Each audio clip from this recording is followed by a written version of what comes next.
exam sudah, kau tim belajar main game aja. Bella bahas pandai sudah. Kau tahu apa tuh application layer? Tahu lah, Ba. Oh yang nggak tahu nih kan? Kalau kau tanya saya. Application layer kamu tahu? Bro, padahal dia pandai tahu. Application layer. Okay, beritahu. Application layer is the last, top, most, the seventh layer in the OSI model. It is also known as the desktop layer. It is also used by the network application such as Google Chrome, Outlook, Skype, emails, and etc. Application layer form the basis network services like file transfer, FTP, web surfing, HTTP or HTTPS, emails, SMTP, and virtual terminal, telnet. Wow. Jadi kau faham sudah? Saya tahu sudah apa itu application layer. So basically, application layer provides services for the network application with the help of protocols to perform user activities. Kan? Contoh-contoh protokolnya tuh HTTP dan HTTPS, FTP. Oke, sama main game. Now I'm gonna talk about layer number 6, which is presentation layer, also known as translation layer.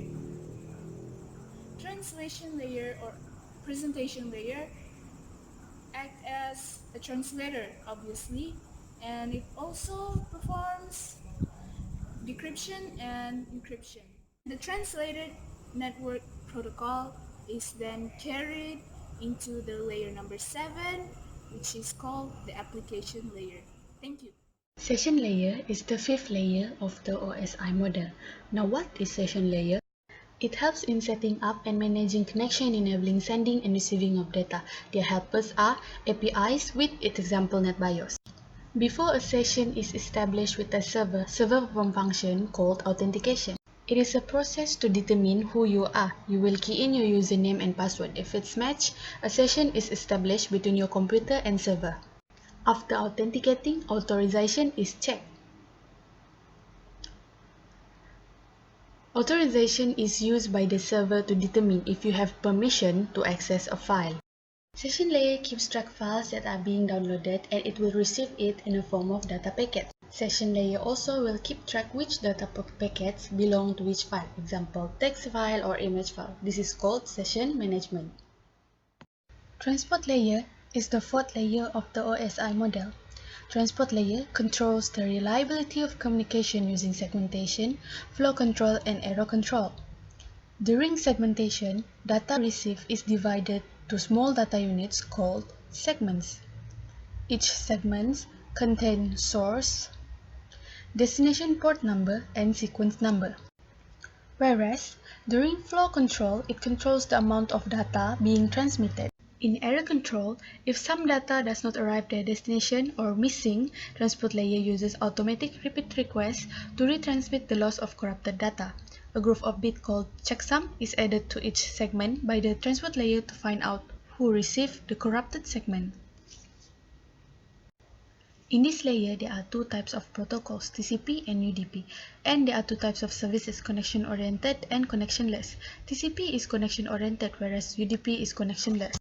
UDP is faster than TCP because UDP got no feedback and TCP has feedback. An example for each protocol is as follows.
data link layer performs two basic functions as follows.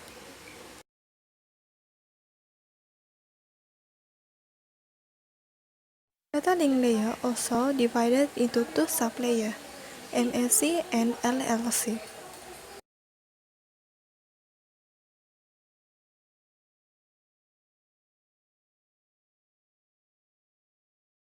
Physical addressing is done at data link layer via MAC address. Frame provide mean to transfer data from one NIC to another via a local media. Data link layer keep an eye to CSMA so that data can be transmitted and sent to the receiver. Data from application layer are segmented by the transport layer and placed into a packet by network layer and fed it back by the data link layer, which is a sequence of binary of 0 and 1. Physical layer convert this binary signal into signal and transmit over local media. It can be electric signal in case of copper cable or LAN cable, light signal in case of optical fiber, and radio signal in case of air. At the receiver, physical layer receives signal, convert it into bit, and pass it to the higher layer. And finally, the receiver will get the message you wanted to send.